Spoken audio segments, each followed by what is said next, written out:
পরিবার কাকে বলে? বিপদের সময় পাশে থাকে না,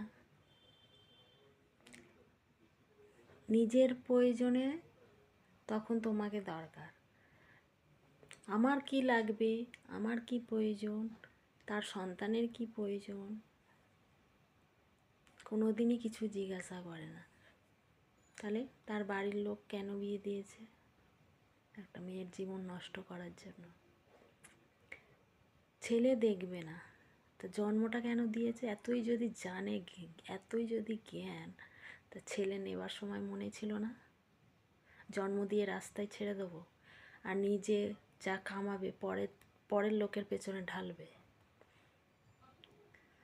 যখন মানুষের সাথে মিশতাম, মানুষ বলো, নিজের পরিবার বলো, নিজের স্বার্থ ছাড়া কিছু বোঝে না। আমরা তো তাদের স্বার্থে মিশি না, এটা দাও ওটা দাও সেটা দাও করি না, কিন্তু তারা কি করে পরের লোকের কাছে চায় এটা দাও ওটা দাও সেটা দাও? কি করে করে? বেশি বেশি বদমাস তো নিজের স্বামী না। ঘর দেখে না, ছেলে দেখে না, বউ ছেলে কাউকে দেখে না, ঠিক আছে? সারা জীবন ওই করে গেছে। আর ঘরের বউ কিছু বলতে গেলে ঘরের বউয়ের নামে উল্টো পাল্টা বলে। আজ খারাপ বানিয়েছে ওর মা, আর নিজের স্বামী নিজের স্বামীর মা আর ওর পরিবার। একটা পরের বাড়ি মেয়ে এসে খারাপ হয়ে গেল, খারাপ হয়ে গেল এমনি কারণে? হ্যাঁ, আর নিজেরা টাকার লোকের পেছনে ঢালছে বলে ওই কথাটা সত্যি হয়ে গেল।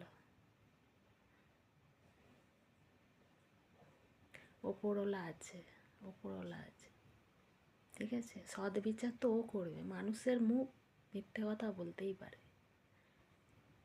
মিথ্যে কথা বললে তো কোনো হবে না। মুখ আছে চামড়ার মুখ, মিথ্যে কথা বলবে। পয়সা গুঁজে মিথ্যে কথা বলছে, সেটা সত্যি হয়ে যাচ্ছে, তার ফল ভোগ করছে। অহংকার, আমার কোনো অহংকার নেই। যে যেমন করে তার সাথে আমি মিশি না, মিশতে চাইও না। খালি দিয়ে যাও। আমাদের কি চাই, আমাদের কি প্রয়োজন, আমাদের কি, তোদের কাছে তো চাইতে যাই না, যাই কি? চাই না।